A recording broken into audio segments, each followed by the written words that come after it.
Hi friends, ఈరోజైతే మనం ఒక టాపిక్ అయిపోయింది. ఇంకో టాపిక్ వచ్చాము. ఏంటంటే మొన్నటిదాకా అగోరి కొన్ని డేస్ బెట్టింగ్ యాప్స్. ఇప్పుడేమో వెనిలా డైట్ అని మళ్ళీ వెనిలా డైట్‌నో, వెనిలా డైటా ఏదో ఇంకా ఒక డైట్. సో, దాని గురించయితే వార్స్ జరుగుతున్నాయి. ఇప్పుడసలు ఎవరిది తప్పు, ఎవరిది స్కాము అంటే మోసం చేసేవాళ్ళు మోసపోయే వాళ్ళున్నంత కాలం ఇలాగా మోసం చేసేవాళ్ళు బాగానే వస్తారనమాట.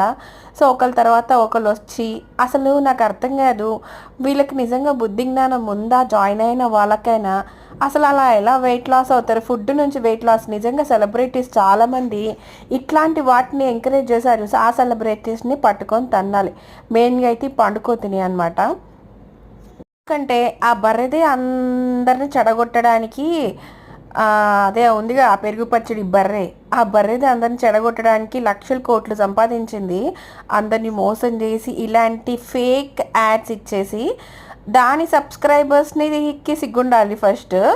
సో, అది చేసిన మోసానికి దాన్ని దన్నాలి కదా! ఫస్ట్ ఈ వెనిలానో, గిన్నిలానో కాదు. ఫస్ట్ దన్నాల్సింది బర్రె పండుకోతిని.